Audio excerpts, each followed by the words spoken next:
Captain Jake Morrison stood on the bridge of the USS Guardian, staring at the massive alien ship that had just appeared on their screens. After 3 years of deep space exploration, they had finally found what humanity had been looking for: life, intelligence. And it was bigger than anything they had imagined. The alien vessel was enormous, easily 10 times the size of the Guardian. Its dark metal hull was covered in sharp spikes and glowing red lines that pulsed like a heartbeat. It looked like something built for war, not exploration. "Captain, they're sending us a signal," said Sam Torres from the communication station.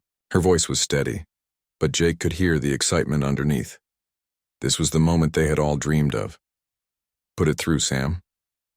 The main screen flickered, and suddenly they were looking at something that made several crew members step back.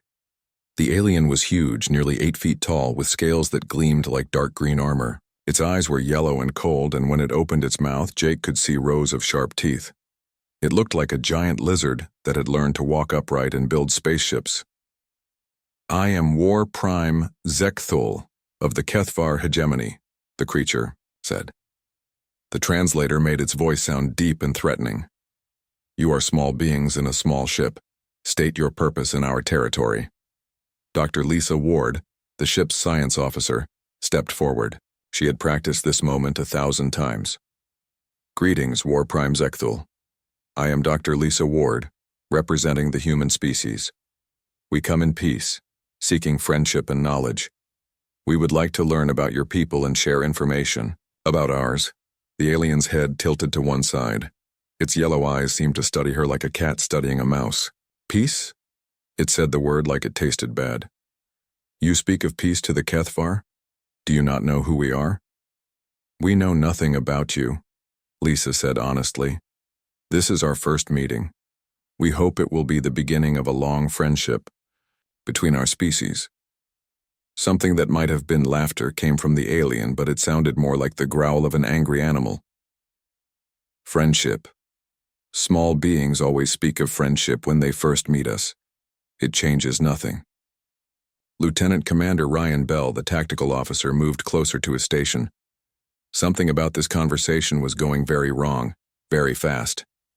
His hand hovered over the weapons controls. War Prime Zekthul straightened to his full height. "I will make this simple for you, small beings. The Kethvar are the rulers of this part of space. We have conquered 1,000 worlds and destroyed 100 species who thought they could resist us. You will submit to our rule, or you will be destroyed. These are your only choices." Jake felt his stomach drop. This was not how first contact was supposed to go. "War Prime, I think there might be some misunderstanding. We're not looking for conquest or submission. We're explorers. We just want to learn and maybe trade with other species." The alien's eyes narrowed. "There is no misunderstanding. Small being. I have given you the choice that all species receive when they meet the Kethvar. Submit or die. Choose now." "I choose neither," Jake said quietly. The bridge fell silent. Even the usual hum of the ship's systems seemed to fade away. War Prime Zekthul stared at Jake with those cold yellow eyes, and for a moment nobody moved. "What did you say?" the alien asked, its voice now barely above a whisper. "I said neither," Jake repeated, louder this time. "We won't submit to you and we won't let you destroy us. If you want to be our friends, we're happy to talk. If you want to be our enemies, that's your choice. But we're not going to bow down to anyone." War Prime Zekthul's mouth opened wide, showing all of those sharp teeth. The sound that came out was like a roar mixed with a scream. It was the sound of pure rage. "In 10,000 years, the alien snarled, no species has ever refused the choice. No species has ever dared to stand against the Kethvar. You are small. You are weak.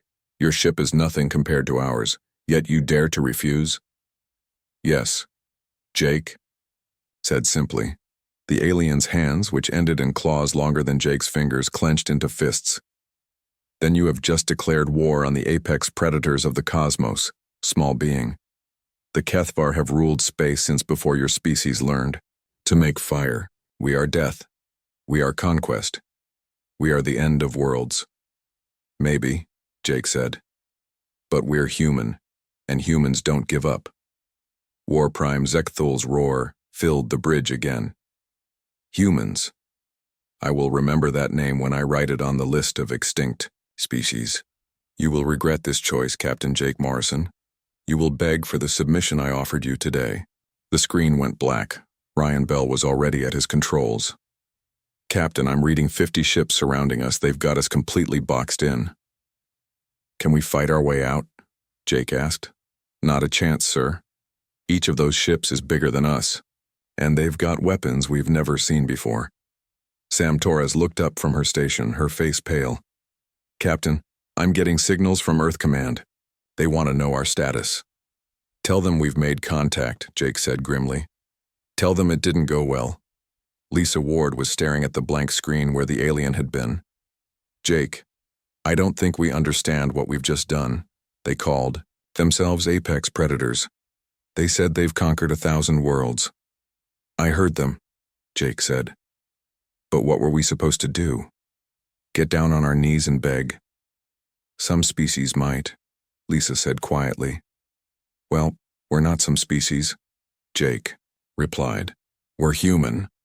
Outside the Guardian, the alien ships moved closer. Their hulls were dark and menacing, covered in weapons that could turn the small human ship into space dust in seconds. But they didn't fire. Not yet. On the bridge of the largest alien ship, War Prime Zekthul stared at the screen showing the tiny human vessel. In all his years of conquest, he had never encountered a species that refused the choice. It was impossible. It was insane. It was also the most interesting thing that had happened to him in centuries. Send word to the Emperor, he told his subordinates. Tell him we have found something new. A species that does not know its place. A species that thinks it can stand against the Kethvar. He looked at the human ship again, so small and fragile. Compared to his fleet.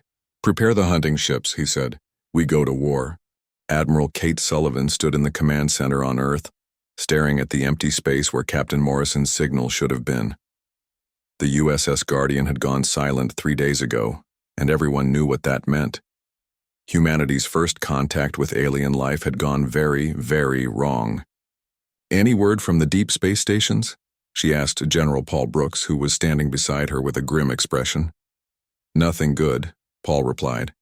We're getting reports of unknown ships moving through our outer territories, big ones, and they're not answering our calls.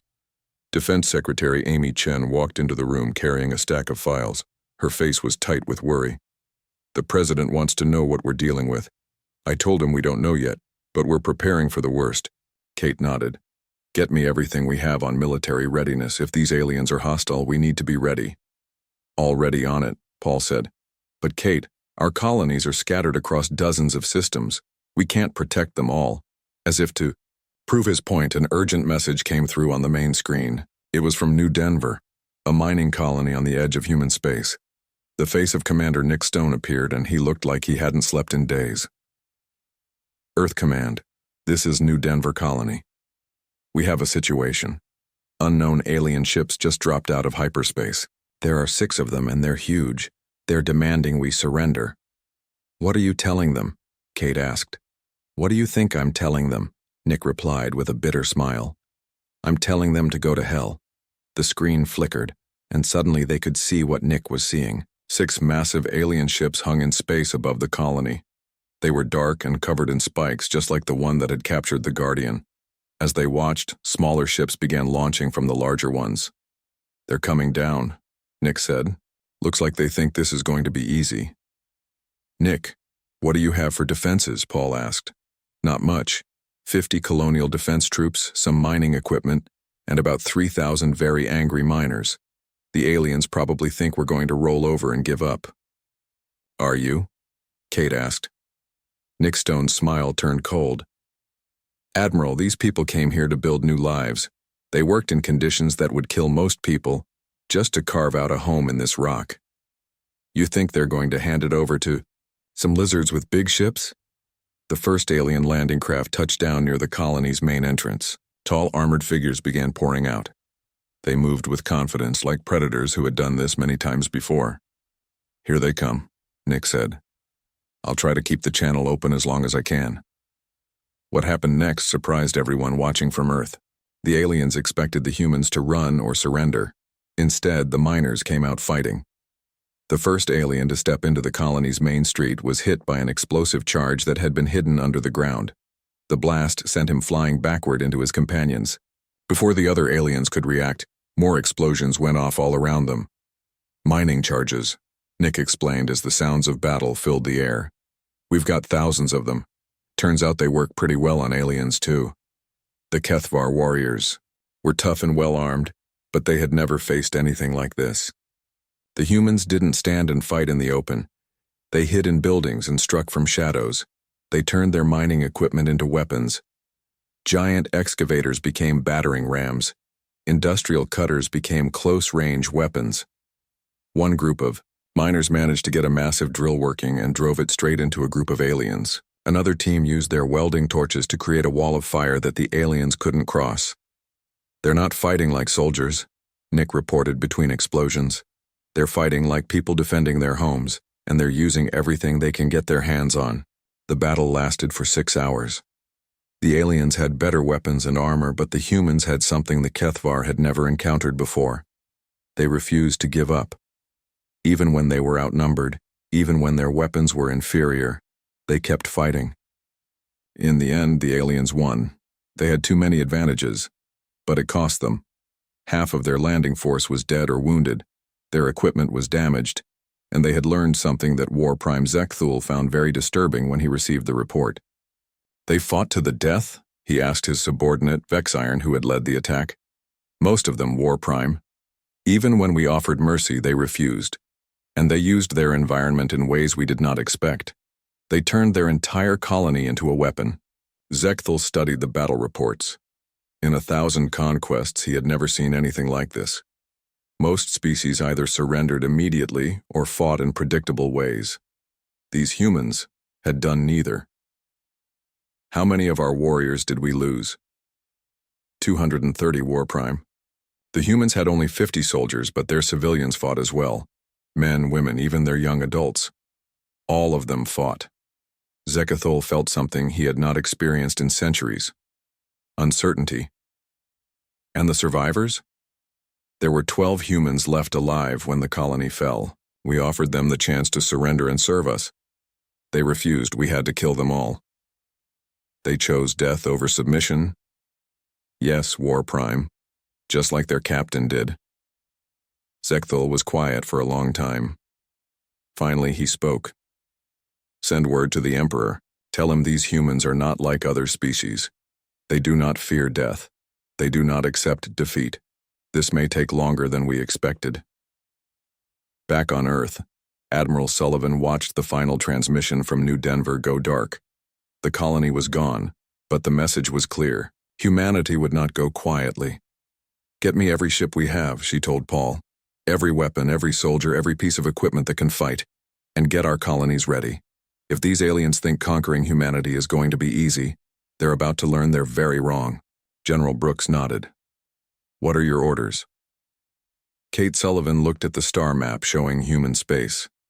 Dozens of colonies, millions of people, all depending on Earth to protect them. And somewhere out there, alien predators who thought humans were just another species to be conquered. "We're going to show them what happens when you pick a fight with humanity," she said. "We're going to teach them that we're not prey. We're predators, too." 6 months had passed since the first attacks, and the war had changed both sides. The HFY had learned that humans were dangerous in close combat, so they stopped sending ground troops. Instead, they began bombing human colonies from space. It was safer for them, but it made War Prime Zekthul angry. Warriors were supposed to fight with honor, not hide behind ship weapons. His tactical advisor, Vexiron, had different ideas. "War Prime, honor does not matter if we are dead. These humans fight like nothing we have seen before. They turn everything into a weapon. They never surrender. If we keep fighting them on the ground, we will lose too many warriors." Zekthul knew Vexiron was right, but it bothered him. The HFY were proud hunters. They were supposed to face their enemies directly. But these humans made that too costly. On Earth, things were changing too. General Paul Brooks had been promoted to head all military operations. Dr. Carl Peterson, who used to study peaceful technologies, now spent his days designing weapons to kill aliens.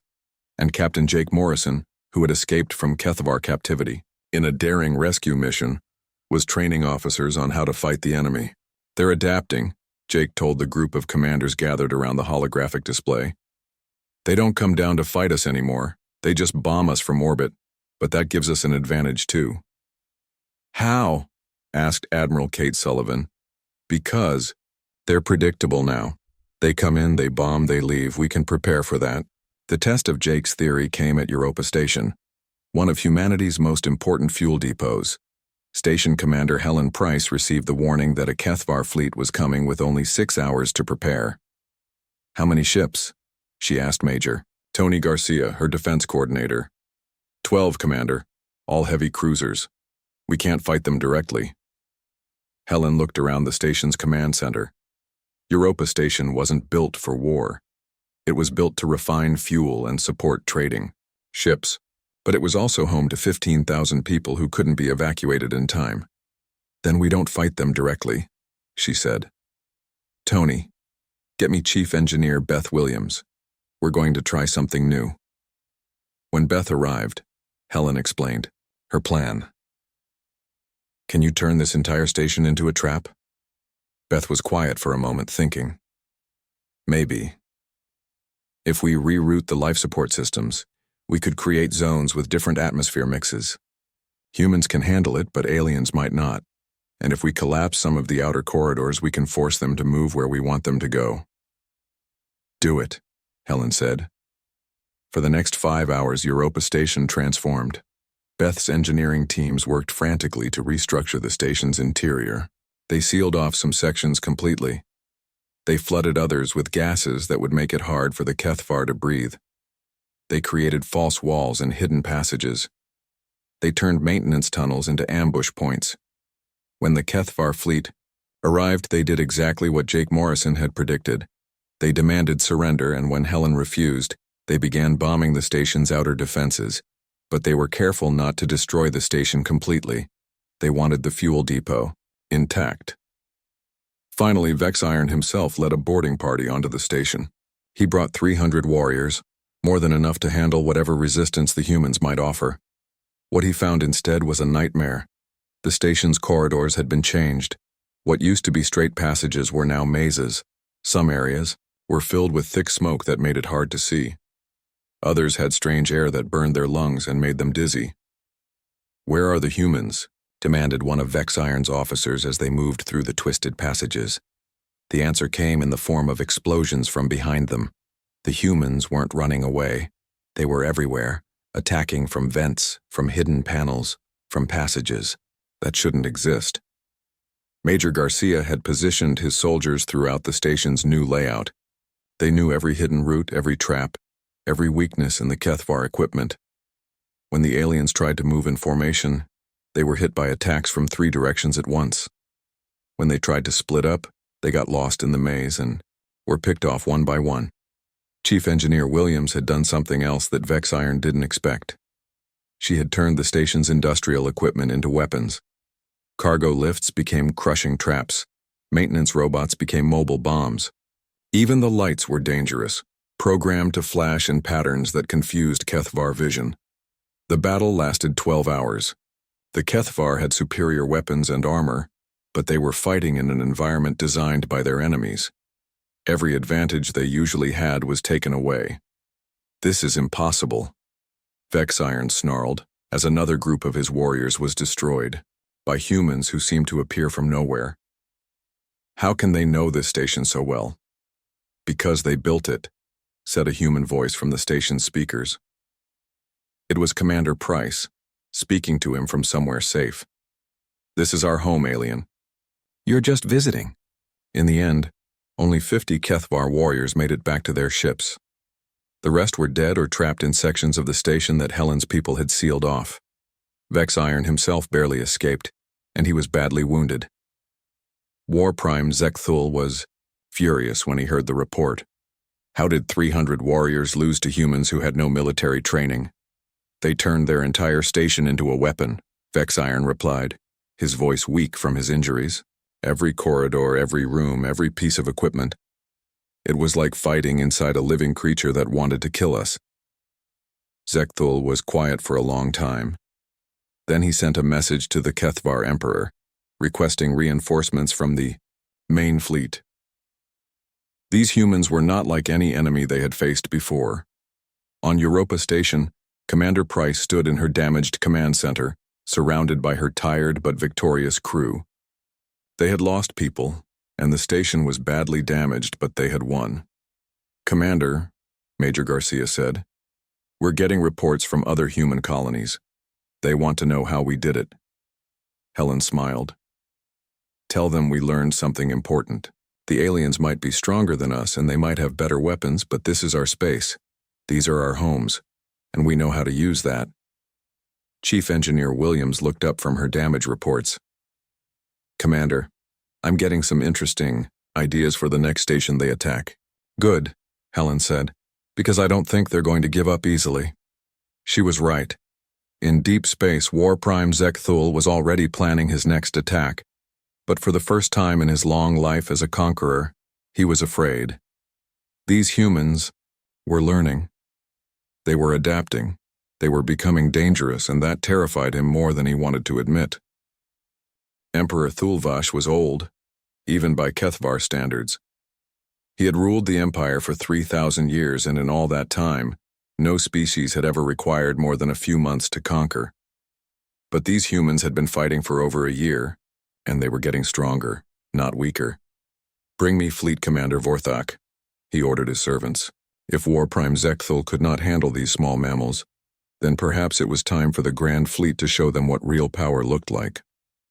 Fleet Commander Vorthak was everything that made the Kethvar feared across the galaxy.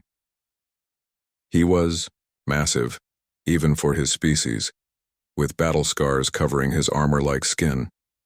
He commanded over 5 million warriors and 1,000 ships. No enemy had ever survived facing the Grand Fleet. "Emperor," Vorthak said, bowing his great head, "you have called for the full might of our empire. These humans must be truly dangerous." "They are an embarrassment," Thulvash replied angrily. "They are small and weak, yet they refuse to die. End this quickly. I want their species destroyed within 1 month." "It will be done, Emperor."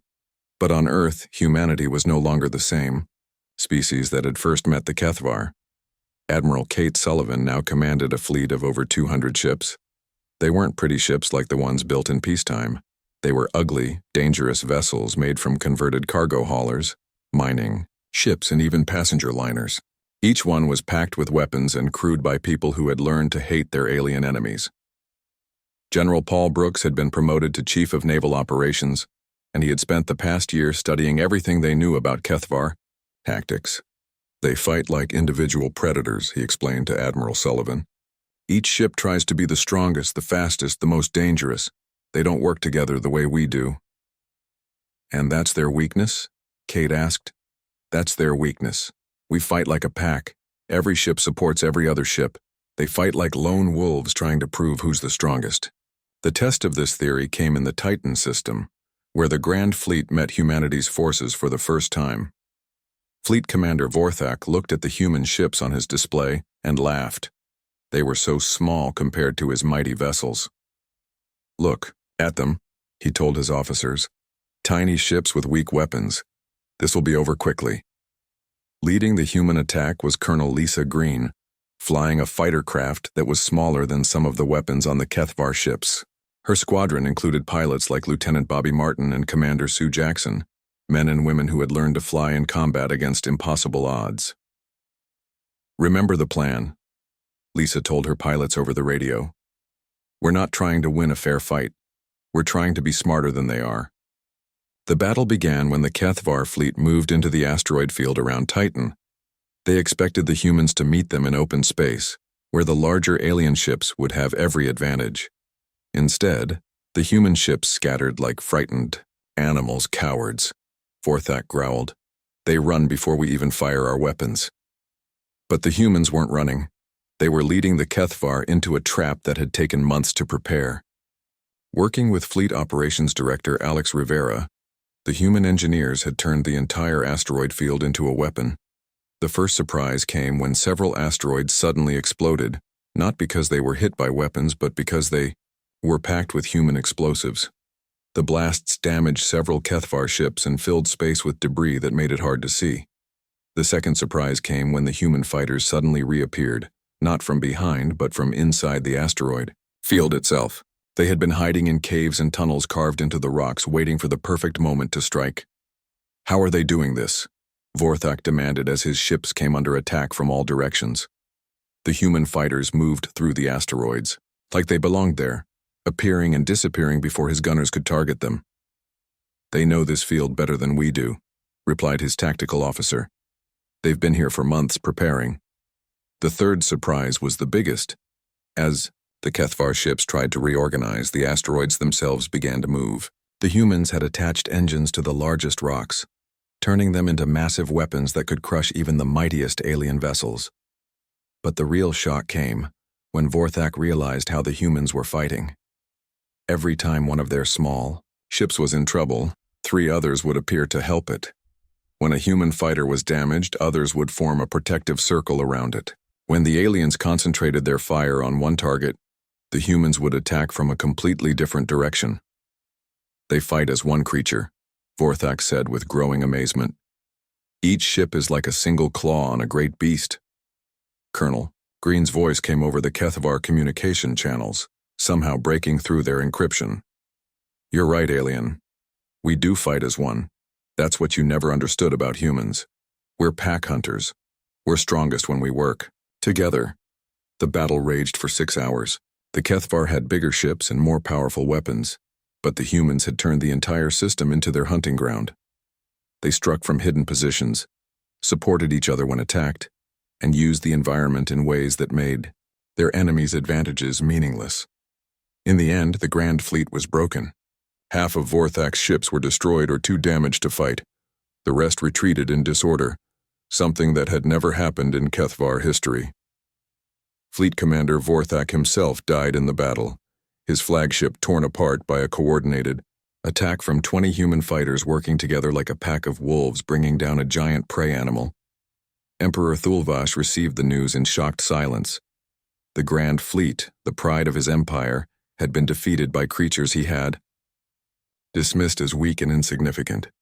"How many humans did we kill?" he asked the surviving officers. "Fewer than 100, Emperor. They protected each other too well." The Emperor was quiet for a long time. Then he spoke the words that no HFY ruler had ever spoken before. "Perhaps we have made a mistake. Perhaps these humans are more dangerous than we realized." On Earth, Admiral Sullivan received the battle reports with grim satisfaction. Humanity had won its first major victory against the HFY. But she knew this was just the beginning. "General Brooks," she said, "prepare our forces for the final offensive. It's time to take this war to their home planet." "Are you sure we're ready?" Paul asked. Kate Sullivan looked at the reports of human courage and cooperation that had won the day. "Paul, we've learned something important. We're not just defending our homes anymore. We're hunting the hunters. And it turns out we're very good at it." The planet Vextar had never been attacked. For 10,000 years it had been the heart of the HFY Empire, home to billions of the galaxy's most feared predators. Emperor Thulvash stood in his palace, looking up at the sky where human ships now blocked out the sun. "This is impossible," he whispered to himself. "No species has ever reached our homeworld. We are the apex predators of the cosmos." But the humans were here, and they had brought the largest fleet in their short history. Admiral Jake Morrison, promoted after his heroic escape and many victories, commanded over 500 ships. They surrounded Vextar like a pack of wolves, surrounding their prey. "Emperor," said one of his advisors, "the humans are requesting that you surrender." Thulvash roared with rage. "Surrender? I am the ruler of 1,000 worlds. I have lived for 5,000 years. I will not surrender to mammals who learned to fly between stars only yesterday." On the flagship above, Jake Morrison read the Emperor's response with no surprise. "He refuses to surrender, I expected that," Marine General Kim Foster, who had been fighting the Kethvar for 2 years now, nodded grimly. Then we do this the hard way. The hard way began with Captain Steve Roberts, who commanded the human orbital weapons platform. The Kethvar had powerful shields protecting their planet, shields that had never been broken by any enemy. "Steve," Jake said over the radio, "can you get through their defenses?" "Not directly," Steve replied. "But I've got an idea. What if we don't try to break through? What if we go under?" The idea came from Major Julie Brooks, the combat engineer who had been studying Kethvar technology for months. "Their shields protect the surface and the atmosphere," she explained to the command staff, "but they don't go deep underground. If we can tunnel through the planet's crust, we can get under their defenses." It was a crazy plan, but humans had gotten good at crazy plans. Using modified mining equipment from the colonies the Kethvar had attacked, Julie's teams began drilling through the planet's surface in dozens of locations. It took 3 days, but they managed to create tunnels that led directly under the most important Kethvar cities. While the tunneling was happening, Commander Roy Taylor led swarms of small fighter craft in attacks against the planet's surface defenses. The Kethvar had huge guns that could destroy large ships, but they couldn't track hundreds of tiny fighters all moving in different directions. "It's like trying to swat flies with a hammer," Roy told his pilots. "Stay fast, stay spread out, and keep them confused." The final assault began at dawn on the 4th day. Human troops poured out of the tunnels in the middle of Kethvar cities, while fighters attacked from above. The aliens had never faced a coordinated attack from multiple directions before. Emperor Thulvash watched from his palace as his capital city burned around him. Human soldiers were everywhere, working together in small groups, supporting each other, adapting to every situation. They didn't fight like the Kethvar, who relied on individual strength. They fought like a single organism with many parts. "How are they doing this?" he asked his remaining guards. "How can they coordinate so many attacks at once?" The answer came when Admiral Morrison himself landed at the palace with a small team of Marines. The Emperor had expected the human leader to bring an army, but Jake came with only 12 soldiers. It seemed like madness. "You came here to face me alone?" Thulvash asked, genuinely puzzled. "I am twice your size and have lived 100 times longer than you."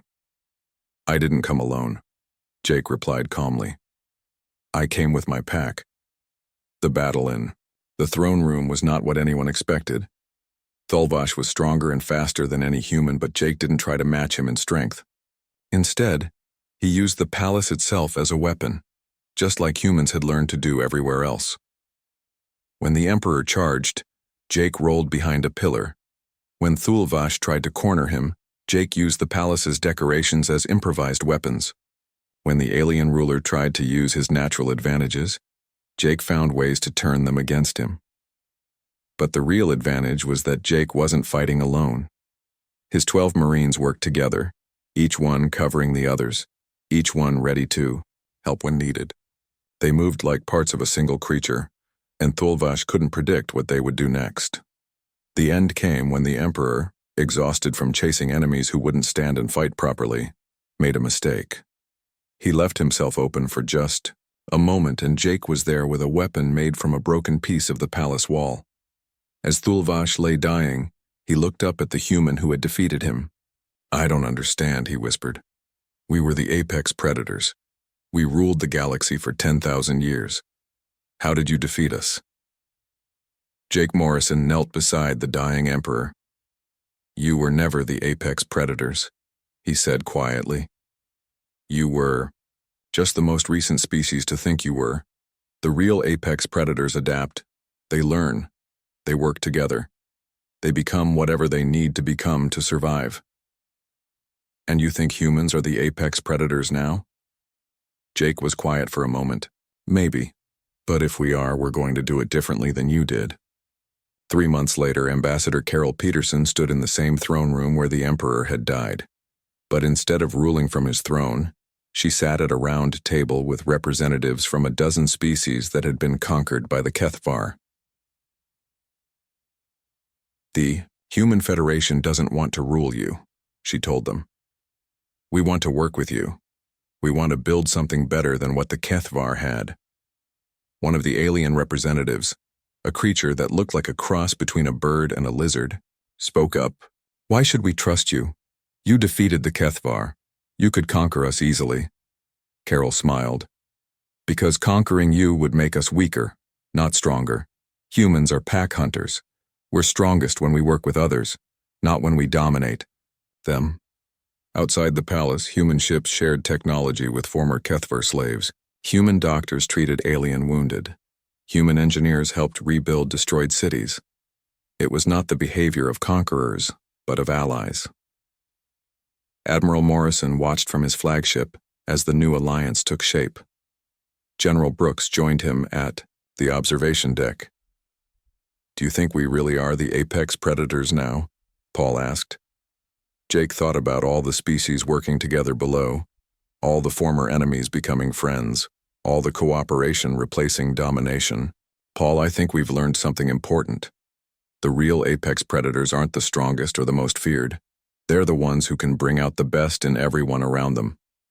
He looked out at the stars, where human and alien ships were already exploring together, heading toward new worlds and new possibilities.